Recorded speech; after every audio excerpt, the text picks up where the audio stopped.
천국은, 구원은 어디에 있을까? 오래전 한 사람의 기도가 있었다. 그 기도 속에는 한 시대가 지나온 고통과 슬픔이 있었고,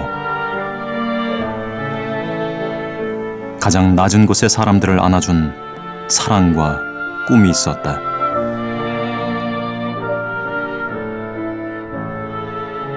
눈을 감고 있으면 그 손나온 목사님 자그마한 키에 설교하는 모습 떠올라요.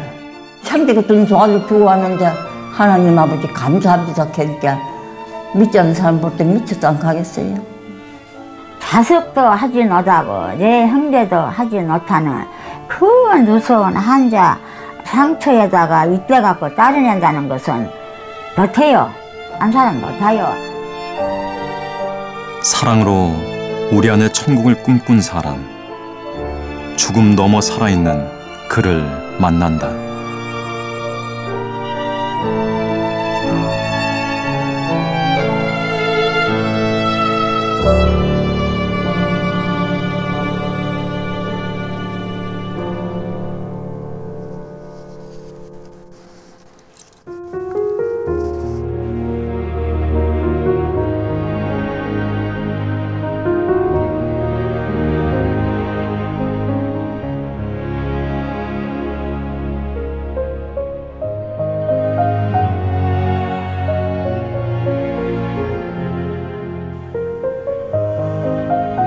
언젠가 여수바다를 본 적이 있다.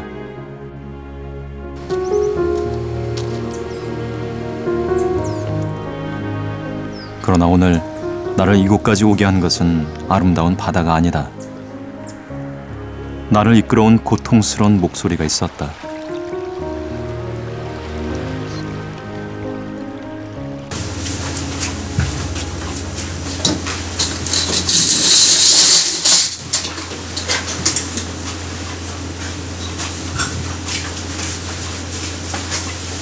우연히 읽게 된 한 소녀의 상처 입은 고백들이 내내 나를 떠나지 않았다.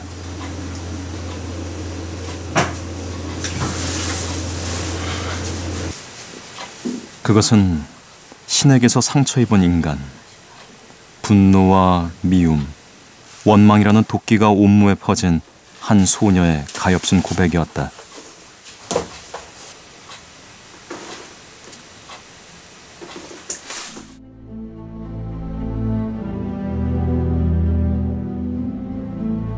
내게는 일기장 같은 노트가 있습니다. 내가 보고 듣고 겪은 우리 가족의 이야기를 꼼꼼히 기록해둔 노트입니다. 하나님이 계시다면 어찌 이럴 수가 있을까? 왜 하필이면 우리 가정을 이토록 못살게 흔들어 놓으셨을까 하고 울부짖던 이야기입니다. 나는 하나님을 향해 마구 덤벼들었습니다.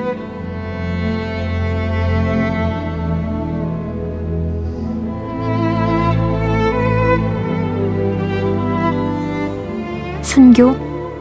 남들은 거룩하다 말하지만 그까짓 순교. 내 가슴은 돌처럼 굳어버렸고 한없는 원망에 빠졌습니다. 두 오빠의 죽음과 연이은 아버지의 죽음은 독이 되어 내 온몸에 퍼져나갔습니다.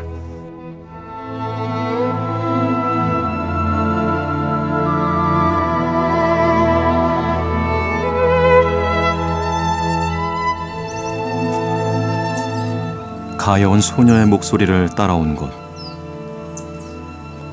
소녀의 아버지 손양원이 평생을 나 환자들과 함께했던 애양원 교회다.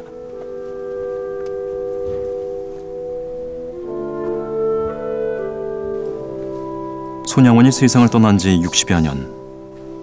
그러나 그를 잊지 못하는 사람들의 기도는 오늘도 그치지 않고 이어진다.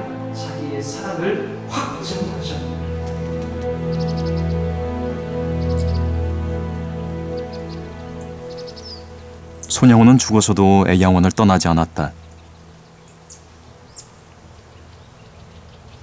소녀에게 깊은 상처를 남긴 그 일들이 일어나기 전까지 애양원은 행복하고 따뜻한 보금자리였다. 그토록 깊은 상처를 남긴 죽음들. 1000명이 넘는 나환자들이 통곡했던 그 죽음의 풍경이야말로 한 사람의 삶에 대한 가장 강력한 증언이 아닐까.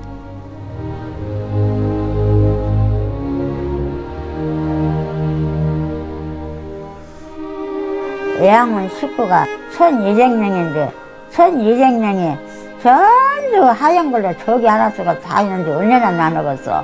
목사님 사태 한번 딱 돌고 저 신풍 그 다리 신풍 다리 거기까지 갔다가 저로 들어와갖고 애양원 한 바퀴 돌아갖고는 이제 저 동선에 가서 다니시겠어요.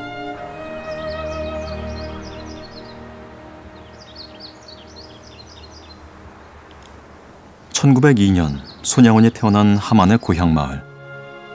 가난한 농부였지만 아버지 손종일은 일찍이 기독교를 받아들였고 신앙심과 진보적인 가풍을 물려주었다.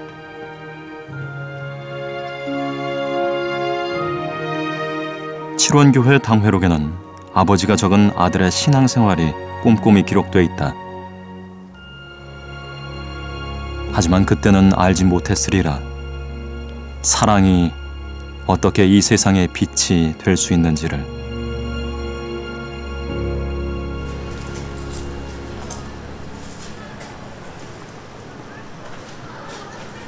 서당에 다니던 손양원은 11살이 돼서야 칠원 공립보통학교에 들어간다.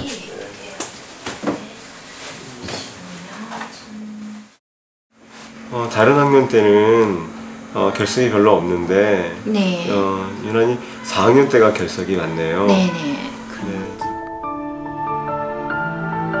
하지만 잦은 결석의 기록은 손양원이 병약해서가 아니라 동방요배를 피하기 위한 선택이었다. 동방요배는 일본의 천조 대신이 태양신을 상징하거든요. 그러니까 동쪽으로 해 뜨는 쪽을 고개를 돌리고서 고개 숙이고 절하는 것입니다. 손양원 목사의 아버지 손종일 장로는 아들이 학교 다닐 때에 그거를 이제 일주일에 한 번씩 애국조회라는 걸 이름으로 했으니까 그걸 못하게 했겠죠. 그날은 학교를 보내지 않았습니다.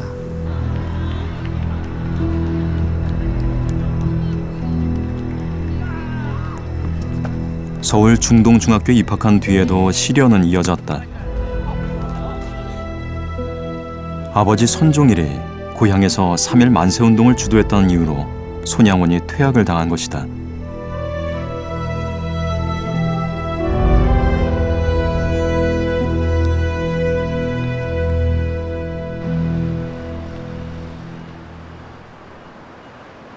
막다른 길목에 선 청년은 지배자의 나라로 유학을 결심한다. 1921년부터 2년 동안 손양원이 다녔던 스가모 중학교. 孫先生はですね、巣鴨中等学校夜間部に通われたということなんでありますが、残念ながら戦争でこの辺り一帯燃えたもんですから記録は残っておりません。間違いなく孫先生こちらに通われたということであると、この景色を見ながらですね、学校に通われたものと思われます。 낯선 거리에서 신문 배달로 학비를 마련했던 청년은 어두운 시대의 구원을 꿈꿨으리라. これがちょうどその教会に 당시 손양원은 일본 동양 선교회를 이끈 나카다 주지 목사의 설교에 깊은 감명을 받았다. ここですね。ここが 나카다 주지. 여기가 나카다 주지 목사님이 목회하셨던 동경중앙교회요 동양 선교회라는 것을 알게 되었고요. 여기에 손양원 목사님께서 2년 정도 출석하고 계셨습니다. 나카다 주지는 열정적인 신앙으로 나환자를 섬기는 일에 앞장선 인물이었다. 나카다 주지は初めて1921年に草津の聖バルナラ病院というところに行きまして初めてハンセン病の患者さんに宣教をしたんですけれども、そこでソン・ヤン牧師も何らかの形でハンセン病の患者さんに仕えたいという芽生えがあったのではないかなというふうに思います。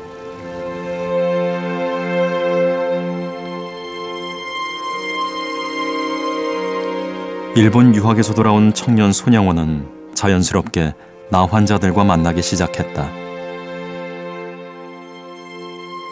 감격병 같이 생각하고 그렇게 무서워하는 이 나한 세계의 손 박사님은 숨을 그때 소위 늘 잤었을 거예요. 그런 때에 무서워하지 않고 누가 오라고 한 일도 없는데 당신이 찾아왔었어요. 25세 아버지는 이날부터 나 환자를 위한 목회를 하겠다는 결심을 하셨죠.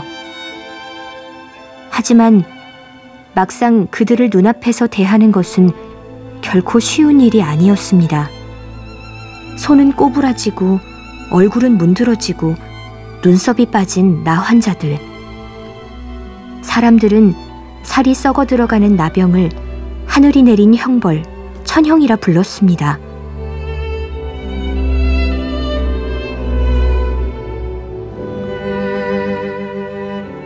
손양원의 부임 이후 세상으로부터 소외되고 고통받았던 수많은 나 환자들이 애양원을 찾아왔다.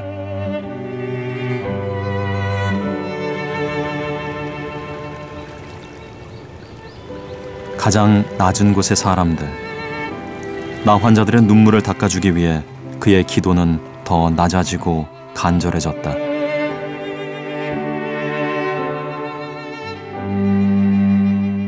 사람들이 병으로 살점이 떨어져 나가고 얼굴이 무섭게 변해 있으니 대하기가 힘이 듭니다.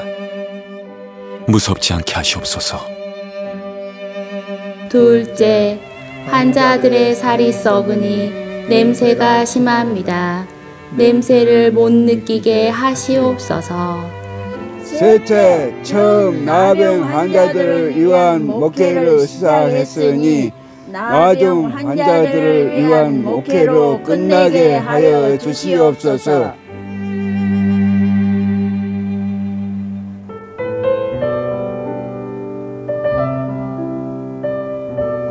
결국 그의 기도는 이루어졌다. 애양원에 부임하자마자 환자 구역과 일반 구역에 있는 가운데 울타리 철조망을 철거했습니다. 철거해서 일반인들과 환자들이 서로 왕래할 수 있도록 이걸 길을 터놓았습니다. 이거는 외형적인 것이었습니다. 근데 더 따뜻한 것은 지금까지는 어느 누구도 가보지 않던 중증 나 환자 방에 손양원 전도사는 찾아갔습니다. 나 환자들도 찾아가 보기 싫어하는 그 방에 본인이 직접 가서 손을 잡아주고 기도해주고 위로해주기 시작했습니다.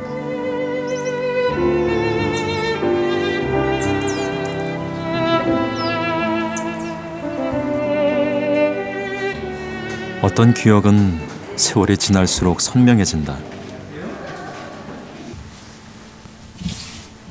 23 꽃다운 새색시에게 찾아온 나병은 김할머니의 손발과 두 눈을 앗아갔다. 김할머니는 평생 동안 고향을 찾지 않았다. 아니 하십니다. 그러나 고향마저 잊어야 했던 할머니에게도 언제까지나 잊을 수 없는 사랑의 기억이 있다. 간호들 들어가기를 그냥 그래 했어요. 어떻게 아주 흉한지.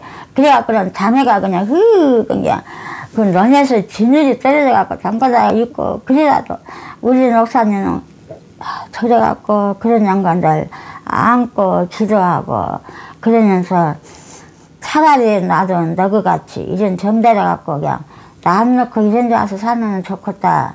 그랬는데 어떤 남자분 하나가 다리에 상처가 나갖고 하늘이 치료를 해도 안 나신 게로 우리 목사님이 어디 서자. 그래갖고는 세상에 당신이 그 일다가 그 상처다가 당신 이들 돼갖고 그 거론을 안 따라냈어.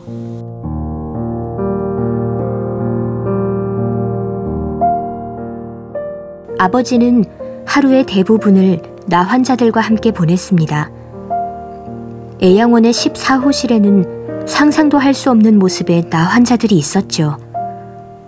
얼굴은 일그러지고 진물이 끊이지 않고 흘렀으며 손가락도 발가락도 없는 그들에게선 지독한 냄새가 풍겼습니다.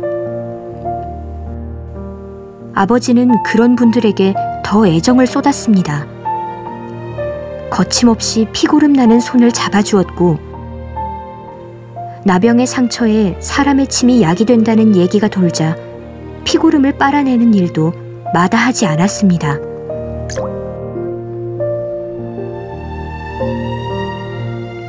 아버지는 분명 우리 남매의 아버지인데 내가 볼 땐 나 환자들의 아버지인 것만 같았습니다.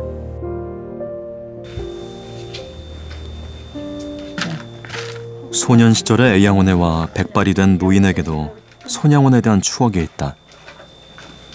장로님은 애양원에 오신 지가 한 어느 정도 되세요? 몇 년도에 오셨어요?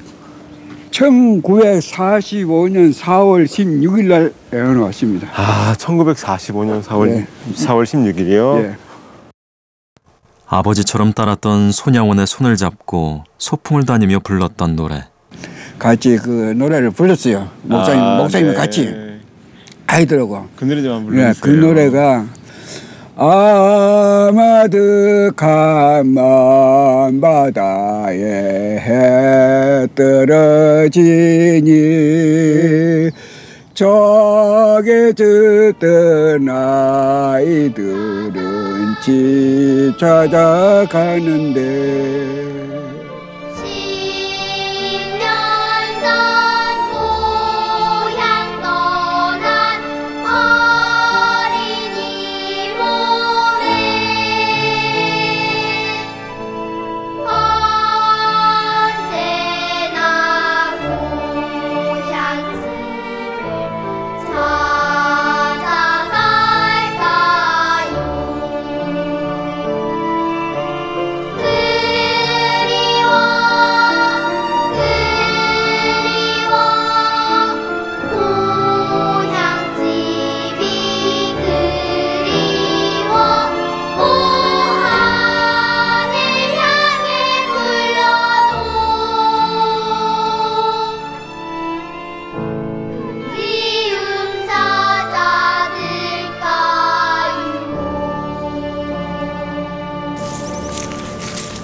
한 사람의 삶이 종소리가 되기까지는 얼마만 시간이 필요한 것일까? 한 목사님이 저 종을 치실 때 그 의미는 어떤 거였을까요? 그때 당시에 손영호 목사님이 종을 12시에 치면 밭에서 일하시든지 모든 분들이 일손을 멈추고 3분 정도 나라를 위해서 그리고 가족들을 위해서 이렇게 기도를 했습니다. 오늘날하고는 조금 다른 느낌이었을 것 같아요. 그때는 사회적으로도 이렇게 격리 수용됐어야 됐고 또 가족들로부터 떨어져 있어야 됐었고 그래서 거기에는 사랑과 그런 어떤 용서에 대한 마음들이 기도에 다 담겨져 있을 거라고 생각을 합니다. 지금도 종을 칩니다. 12시 되면.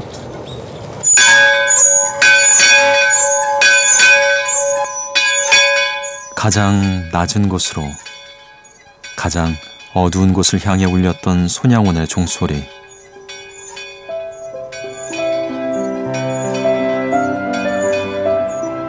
종소리는 경계를 넘는다. 종소리는 닫힌 빗장 너머로도 스며든다. 애양원에서 손양원이 부여준 삶은 그런 종소리였다. 그러나 가혹한 시대는 자주 그에게 시련을 안겼다.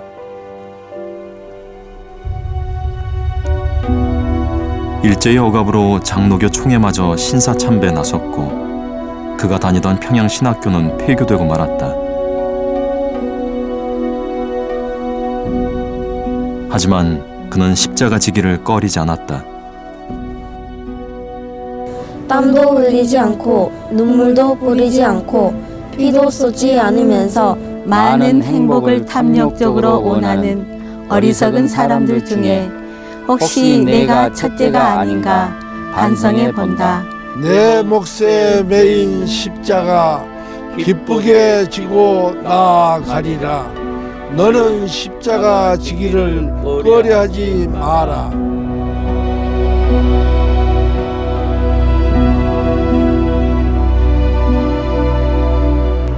비록 고난의 길이라 해도 손양원은 그 십자가의 길을 선택했다.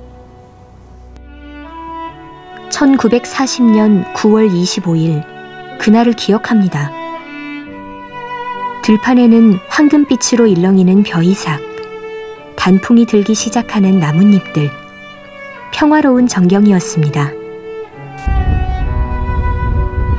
그러나 그날은 애양원 지붕 위로 먹구름이 끼기 시작한 날, 우리 가족이 고난의 길로 접어들게 된 잊을 수 없는 날이었습니다.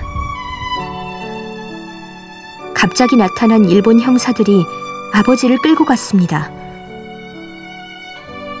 이미 사태를 짐작한 듯 아버지는 조용히 그들을 따라 나섰습니다. 잠깐 사색이 되어 있는 어머니를 돌아보며 말하셨죠. 걱정 말고 기도나 해주구려.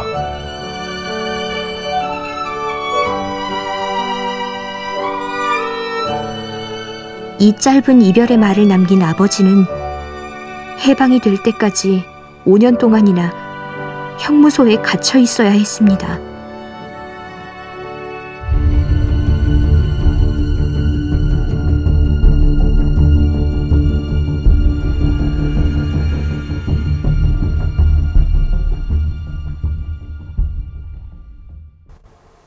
손양원이 투옥된 후 애양원에서 쫓겨난 가족들이 살았던 부산 범내골의 산동네.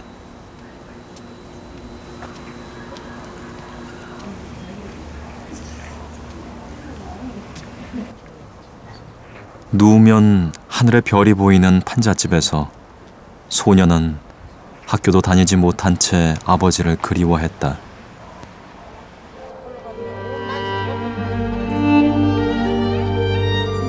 몹시도 아버지가 보고픈 날에는 오빠들에게 배운 서툰 한글로 옥중의 아버지에게 편지를 썼다.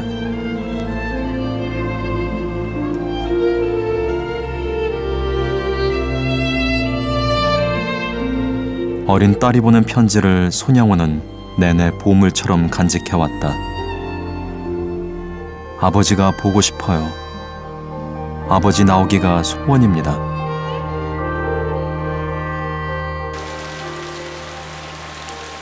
아버지가 안 계신 애양원은 예전과 달라졌습니다.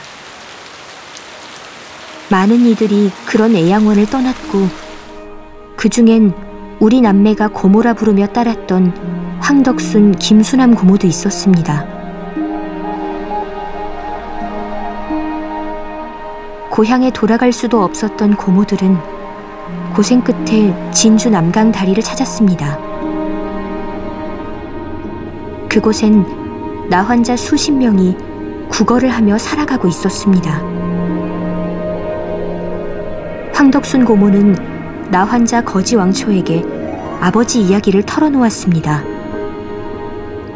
신사참배를 반대로 옥고를 치르고 있다는 것, 그 가족들이 애양원에서 쫓겨나 어렵게 살고 있다고 알렸습니다. 그러자 놀라운 일이 벌어졌습니다. 거지 왕초가 구걸을 나가는 나 환자들을 모아놓고 이렇게 말했죠. 모두들 애양원 소식을 들었겠지? 이번엔 우리 나 환자들이 그분을 도울 차례다. 오늘부터 구걸회원 양식에서 조금씩 빼어 손 목사님 가족을 돕기로 한다.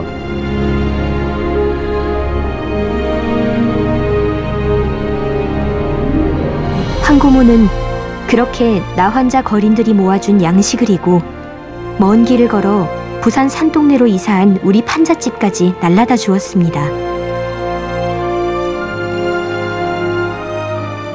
그 양식을 받을 때마다 어머니는 미안함과 고마움에 눈물을 흘리곤 하셨죠. 하늘도 펑펑 눈송이 눈물들을 쏟았습니다.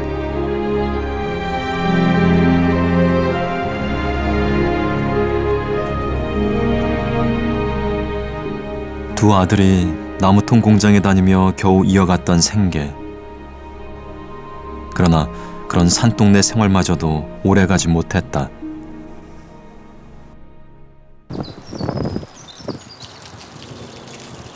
수소문 끝에 찾아간 뉴욕에서 당시를 증언할 사람을 만났다.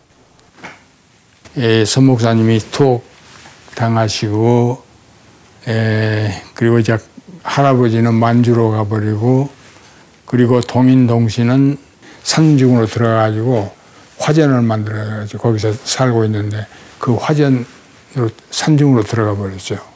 그리고 그 밑에 동생들은 고아원으로 가고.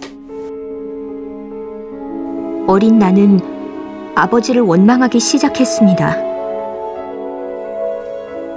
나는 이해할 수 없었습니다. 이해하기 싫었습니다. 어째서 내 부모님은 별난 예수를 믿어 우리를 고아가 되게 하나? 왜 사랑하는 식구들이 뿔뿔이 흩어져야 한단 말인가? 하나님이 계시다면 이러실 순 없어. 그런 생각이 들 때면 소구름을 울었습니다.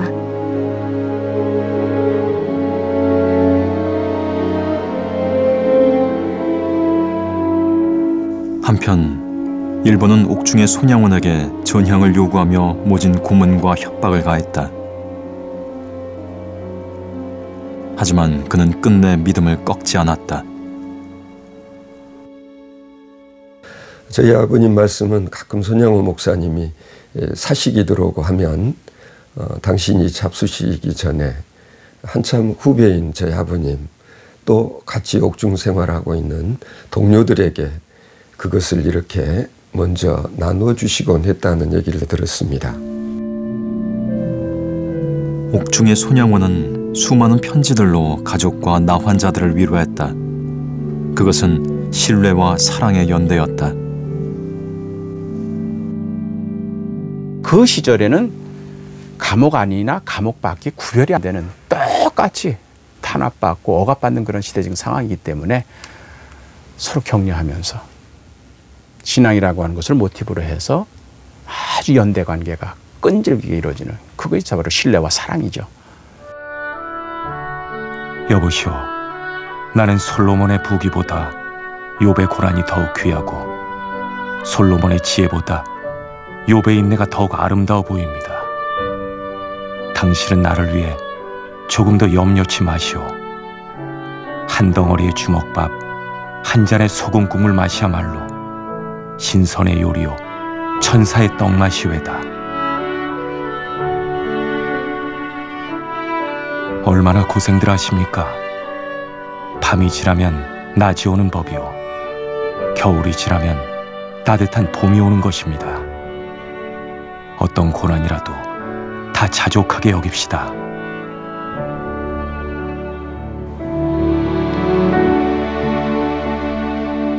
그의 말처럼 밤이 지나고 시대의 아침은 왔다. 광복이었다. 어느 저녁 거린처럼 초라한 모습의 아버지가 오셨습니다. 수염은 자랄 대로 자랐고 얼굴은 여위였지만 아버지의 두 눈은 빛나고 있었습니다.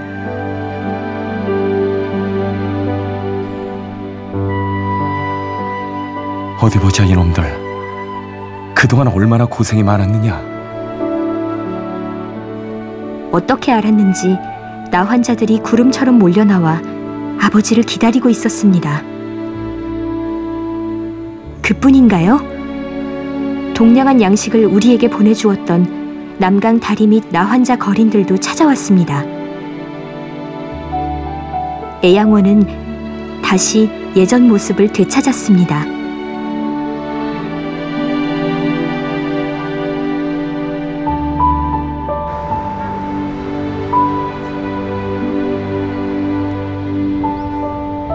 해방이 되자 소녀는 두 오빠와 함께 순천에서 학교에 다니게 됐다.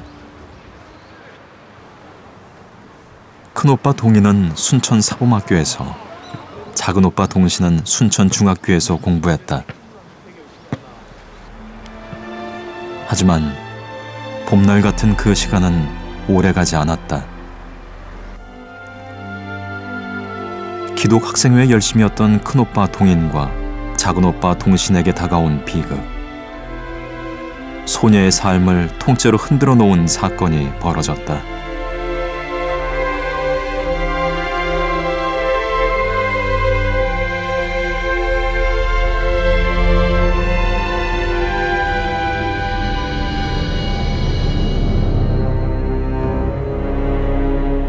이제 영원히 잊히지 않는 그 기막힌 날의 기억을 더듬어야 할 차례가 됐습니다. 내 떨리는 손으로 도저히 쓸 수 없을 것 같은 심정이지만 어린 내 가슴을 갈기갈기 찢어놓은 사건. 다시는 돌아보고 싶지 않은 그 슬픔을 말해야 할 차례가 됐습니다. 내 나이 16살의 그날을. 1948년 10월 19일이었습니다. 나는 순천 매산여중의 1학년이었고 소풍을 앞두고 있어서 잔뜩 설레어 있었습니다. 가을 풍경은 아름다웠고 들꽃은 향기로웠고 불길한 징후는 어디에도 없었습니다. 그날 아침 나는 하늘을 날 것 같은 기분으로 대문을 나섰습니다. 그런데 큰오빠가 나를 불러 세웠죠. 동희야, 잠깐만. 왜 불러, 오빠? 우리 동희 오늘 소풍날인데 어머니가 곁에 안 계셔서 맛있는 건 많이 못 샀지? 그렇게 말하며 오빠는 과자를 넣어주고 용돈도 쥐어주었습니다. 고마워, 오빠. 그럼 다녀올게. 참, 소풍 갔다가 바로 애양원으로 갈 거야. 내일이 쉬는 날이니까. 시간이 별로 없던 나는 서둘러 뛰어갔습니다. 동희야, 동희야, 동희야. 그런데 오빠가 또 나를 불렀죠. 평소 같지 않은 일이었습니다. 그날 오빠는 왜 3번씩이나 나를 불렀을까요? 1948년 10월 19일 소녀의 가을 소풍이 있던 그날 여순 사건이 터졌다. 사망자만 2,600여 명. 애통하고 아까운 목숨이 얼마나 많았을까.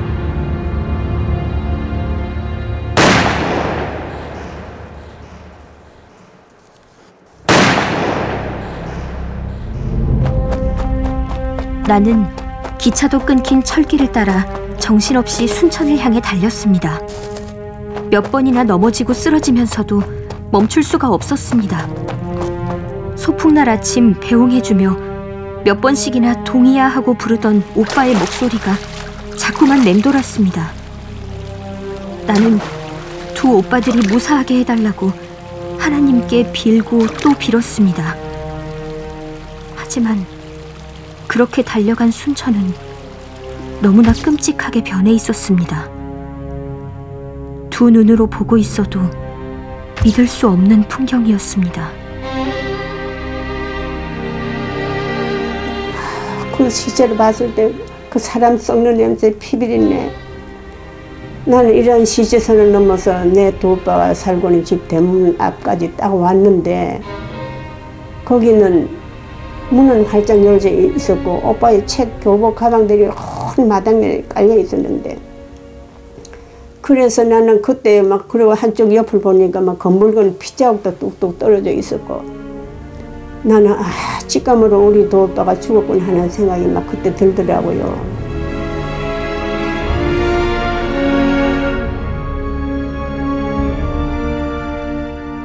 한 10명 정도가 총 들고 왔어요. 와가지고는 교회 밑에다 총을 쏴고 천장에다 총을 쏴 난사를 하고 그 다음에 어머님 바로 앞에다 놓고 막 내놓으라고. 낮으면 내놓으라 이거죠. 그걸 내가 봤거든요. 우리 집을 더듬다가 제가 안 잡히니까 바로 그냥 동인 집으로 간 거죠. 예. 그 다음에 이제 거기서 막 구타당하고 경찰서로 끌려가가지고 거기서 청살당한 거죠. 믿을 수 없는 두 죽음 앞에 애양호는 충격에 빠졌다. 그러나 소녀를 더욱 절망하게 만든 것은 아들을 죽인 원수 청년을 양자로 삼겠다는 아버지 손양원의 결정이었다.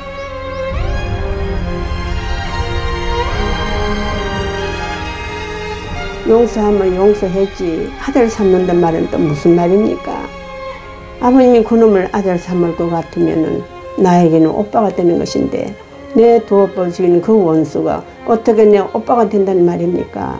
하늘 아래 이런 일 있을 수 없는 일입니다. 아버지 제발 이러지 마세요 하면서 내가 막 이렇게까지 하지 않으면 예수를 못 믿느냐고 내가 아버지한테 또 소리를 쳤더니 아버님이 그래요.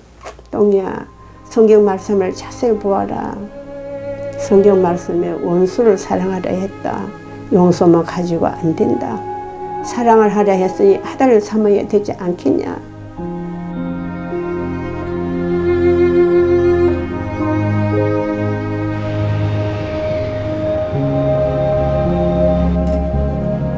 그날의 상처를 간직한 소녀는 이제 80의 할머니가 됐다. 손양훈의 삶으로 나를 이끌었던 목소리. 안녕하세요. 예, 안녕하십니까. 이선환입니다. 많이 뵙고 싶었습니다. 예, 감사합니다. 반갑습니다. 예. 네. 잘 가시죠. 노년이 된 소녀는 아버지의 슬픔에 대해 말해줬다. 살아 있어요. 두 오빠가 순천에서 우리 자취생을 하다가 죽었는데 그 유물이 이제 먹고 애양원에 전달되어 왔어요. 그럴 때 아버님이 큰아빠 교박 붙들고 작은아빠 교박 붙들고 하면서 부들부들 떨면서 우시대에 눈물이 뚝 떨어지면서 그래서 아버님도 역시 뺄 수 없는 인간이구나. 그걸 느꼈어요.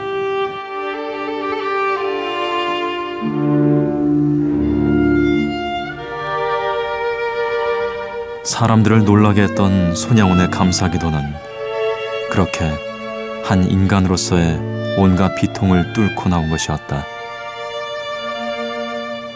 원수를 사랑하라는 계명에서 그가 바라본 것은 오직 사랑이었다.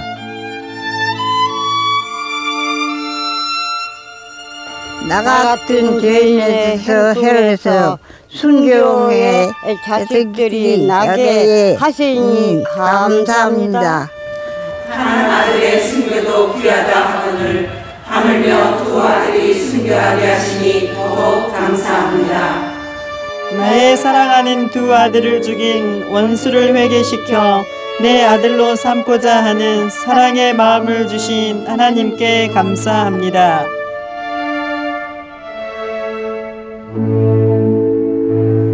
손양훈은 어떻게 아들을 죽인 청년을 용서했을까? 용서로도 모자라 사랑했을까? 그 질문을 십자가처럼 지고 온 사람이 있다.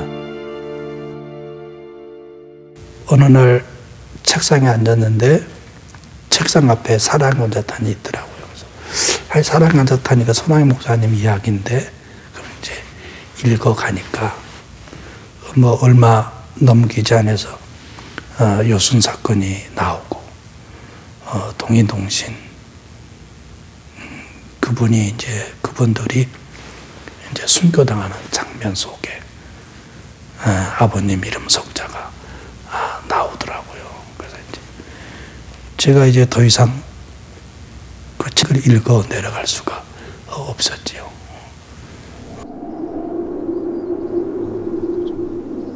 손양훈이 보여준 용서와 사랑. 그것은 어쩌면 구원의 다른 이름이 아니었을까? 고모님들이 이제 그러시더라고요. 5명이 동인동신에게 총을 쐈는데 그 누구의 총에 맞았는지 몰라. 다만 아버님이 그 현장에 있었다는 사실 때문에 아버님이 그러한 일을 치르게 되었으니까 너무 가슴 아파하지 말아라. 그렇게 제 무거운 짐을 덜어주려고 말씀했던 그 고모님들의 사랑에 너무 감사했던 거고.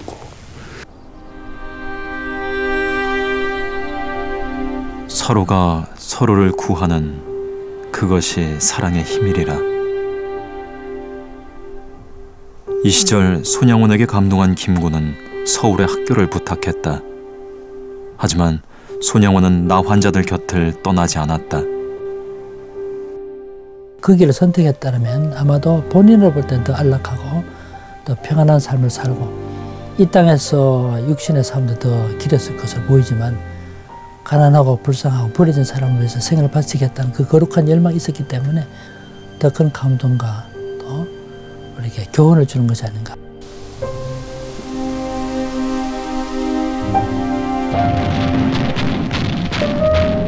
인간은 때로 스스로의 손으로 지옥을 만든다.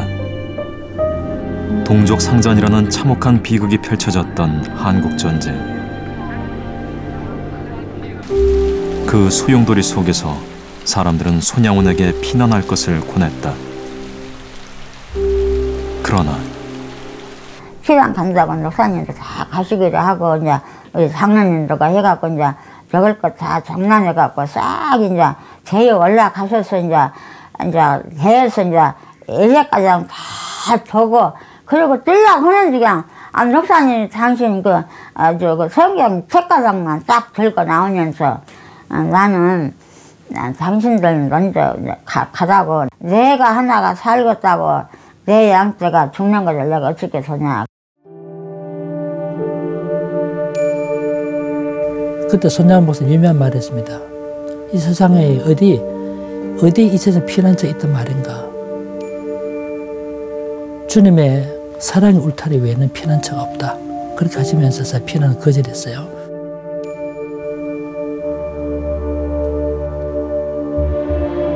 손양원은 말했었다. 기독교는 잘 살기 위한 종교가 아니라 잘 죽기 위한 종교라고.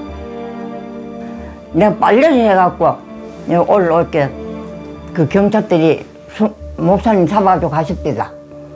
가는데 또 전 목사님 내가 목사님 왜 이러십니까? 갈게. 그랬더니 신앙생활 잘하시고 건강히 잘 지내있어 이러면서 그러니까 아유 그래 왜 우리 목사님 무슨 죄가 있었지 이렇게 붙잡아갔냐고. 내가 그랬어. 그러니까 그 옆에 뒤에 뭐 다른 성도들이 울고 이래서 그리고 목사님 뒤서로 보시면서 나를 위해서 울지 말고 자신들을 위해서 울라고 이 소리를 남기고 가셨어요. 아휴. 결국 손양원은 돌아왔다. 그토록 사랑하던 애양원과 가족들에게로. 지금도 잊을 수가 없는데 하얀 시트에 덮여진 아버지의 시신, 입은 그 솜으로 꽉 틀어막혀져 있고 움직이지 않고 반드시 있는 그 시신은 눈을 뜨고 있었어요. 그 아버지의 마지막 장면은 나의 평생에 지울 수 없는 그러한 상처로 가장 밑바닥에서 자리하고 있었지요. 서울의 자취방에서 아버지의 소식을 들은 나는 가슴이 까맣게 타들어갔습니다. 아버지가 돌아가시다니. 한달음에 달려간 애양원에선 1000명이 넘는 나 환자들이 아버지의 시신 앞에 통곡하고 있었습니다.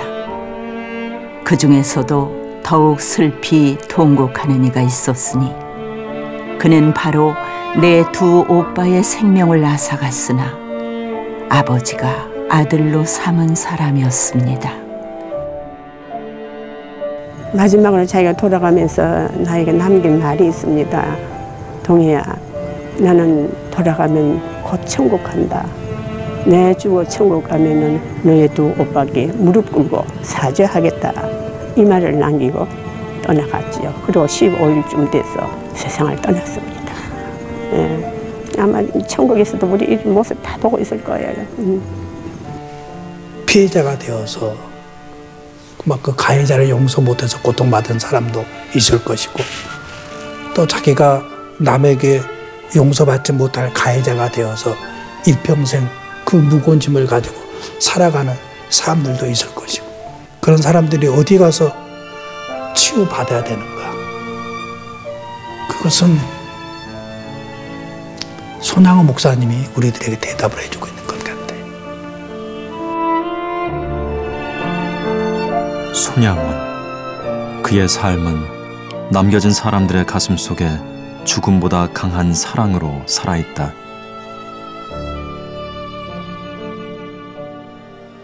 돌이켜보면 그분은 언제나 함께 계셨습니다. 가장 고통스럽고 절망스러울 때도 늘 곁에 계셨습니다. 아버지의 생전 말씀처럼 한 알의 밀알이 땅에 떨어져 그 열매가 100배, 1000배가 되듯이 아버지와 두 오빠의 희생은 밀알이 되어 많은 열매를 맺으며 자라고 있습니다.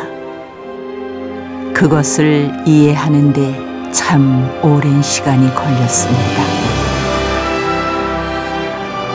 그야말로 우리 손양원 목사님은 사랑과 용서, 화해, 희생 이런 것들은 다 예수님의 정신이거든요. 그 예수님의 정신을 그대로 가지고 계셨고, 또 정신만 가지신 분이 아니라 실제로 그렇게 살았던 분이시기 때문에 정말 작은 예수라고 할 수 있는 분이시고, 예수께서 그걸 세우는 거 아니에요. 이건 나 왜 죽으려고 왔어요? 그거 예수인데, 예수 믿는 사람 나 죽는 거란 말이에요. 그러기 네 오른뺨을 때거든, 내 왼몸 때려줘요. 네 고도딸 하나 사고도 주라고 하지 않아서요. 완전히 날 보여주는 거란 말이에요. 그런 것이 신앙의 기본인데, 우리 손양원은 그대로 산 사람 아니에요.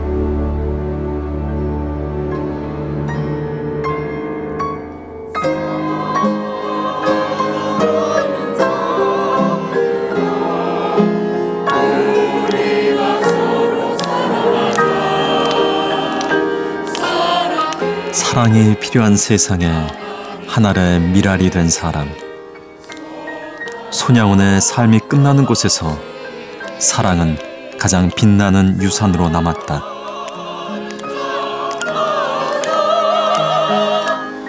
상처와 슬픔, 원망과 미움을 안아주며 우리 안에 천국을 만드는 일.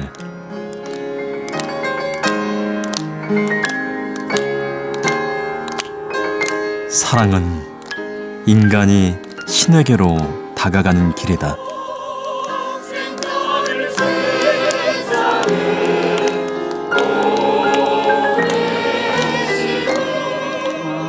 미리암 전부터 기도하다가도 우리 목사님 저희들이 이게 사랑 베푼 것이 문득 생각하나만 하면 목사님 언제 만나볼까요? 가면 그 말이 입으로 저절로 나와요.